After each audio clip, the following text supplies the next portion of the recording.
Buenas tardes, profesor. Le presento la tarea 3 de la unidad 2, en la que nos pide que generemos dos aplicaciones que estén relacionadas entre sí, logrando una conexión sincrónica de cliente-servidor. El tema de esta tarea se llama cliente-servidor, así que pasaremos directamente a nuestro NetBeans como indica el procedimiento de nuestra tarea. Eh, Previamente ya tenemos aquí nuestro Ortega Socket. Abrimos y tenemos aquí nuestra clase cliente y nuestra clase servidor. Vamos a empezar explicando la parte del cliente. Como vemos, ya se han importado en la cabecilla de nuestra clase todas las cosas que vamos a necesitar, como el java.net, java.io y el escáner para escribir en lo que es la parte de la consola. De esta manera lo que vamos a hacer ya es abrir un public class cliente donde vamos a utilizar lo que son los sockets. Así tenemos el private socket, ¿sí? Lo utilizamos con la misma variable pero con letra minúscula socket, y tenemos los flujos de entrada de datos. Tenemos aquí datos de entrada y datos de salida, son los buffer, data input stream y data output stream. Para que se lean los datos por el teclado, pues utilizamos lo que es un escáner teclado con el parámetro system_in, y pues al final pues ya tenemos lo que es el apartado de los comandos de terminación, donde nos indica ya el mensaje de salida. De aquí utilizamos lo que es iniciar la conexión con el servidor.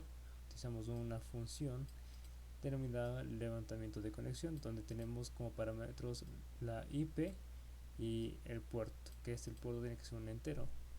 Utilizamos un try y un catch. ¿Para qué? Para que en tal caso de que exista alguna excepción pueda seguir corriendo nuestro programa, o que al menos nos salga algún tipo de advertencia. Así que utilizamos el try, ponemos nuestro socket es igual a socket y ponemos ya previamente lo que hemos dicho, lo que es nuestro IP y nuestro puerto.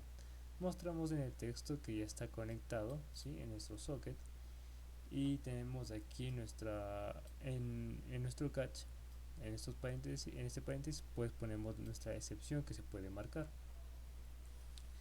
Así pues se mostrará el texto de excepción al levantar la conexión. De aquí ya nos indica que ya sale, digamos, del sistema o de esta aplicación. De aquí tenemos ya cómo se muestra el texto por consola. Utilizamos una función de static void, mostrar texto, y por esto de aquí nos muestra el texto que está en la consola. De aquí abrimos lo que son los flujos de entrada y salida con nuestra función abrir flujos. No ponemos ningún tipo de parámetro, pero sí ponemos lo que es nuestro try y catch, porque puede existir otro tipo de excepción. En este caso tenemos la excepción io exception, la E, le ponemos, y pues ya nos indica que estamos error en la apertura de los flujos. Los flujos tenemos los buffers de entrada y buffer de salida, como lo habíamos dicho acá, ¿sí? Los datos de entrada y los datos de salida.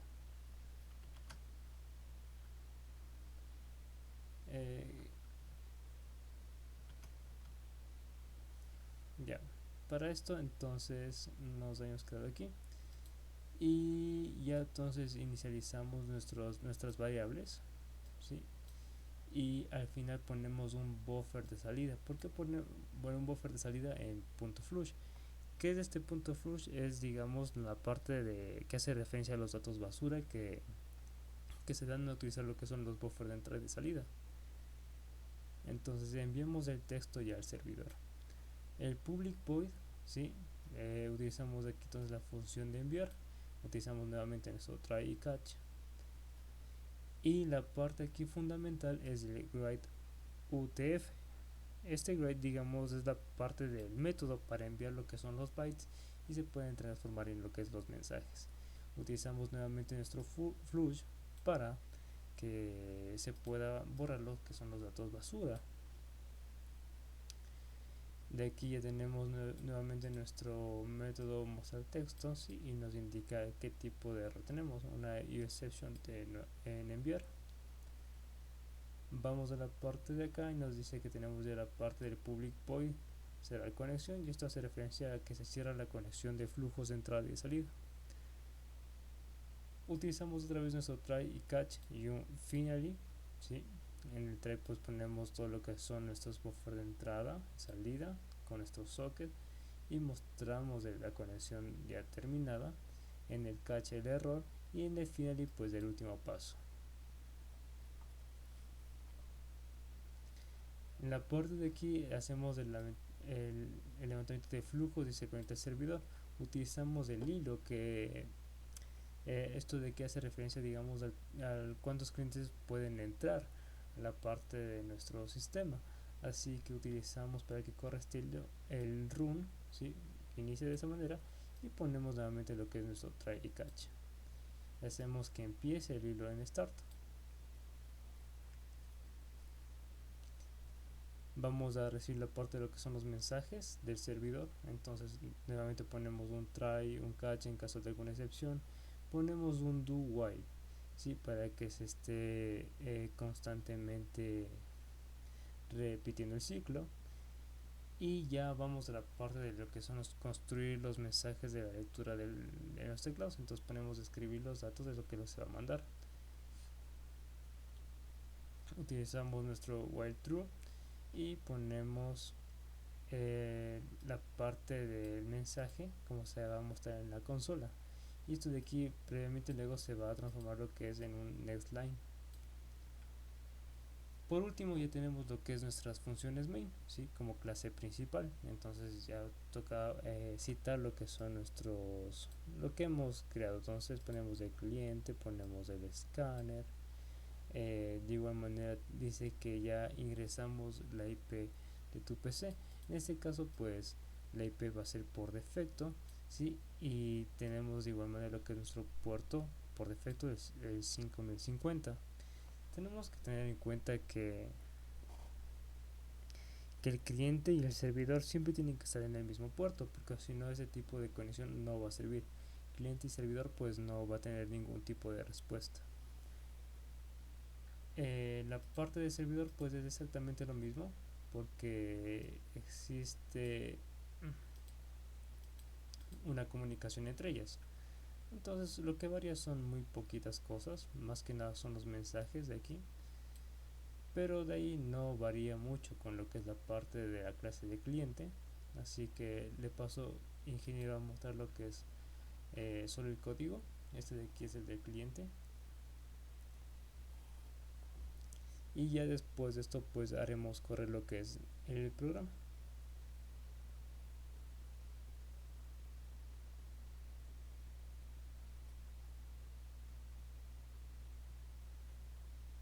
Aquí acaba la clase cliente, vamos a la parte de la clase servidor.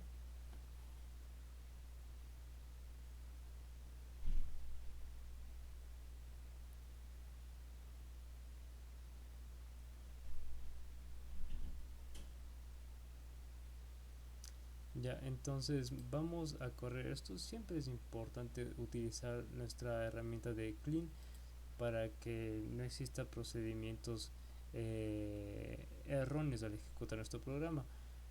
Entonces vamos a utilizar primero el servidor, ¿sí? Vamos a darle en run file, inmediatamente vamos a dar un clic derecho en cliente y ponemos un run file. Primero vamos a dar un clic, un enter para que se vaya conectando, ¿sí? Y nos dice que está esperando la conexión. Vamos a dar otro enter en la parte del 2.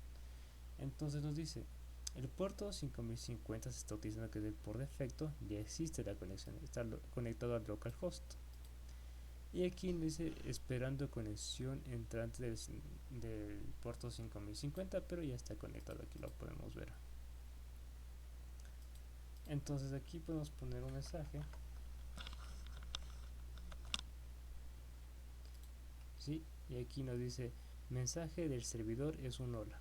Entonces le ponemos cualquier respuesta.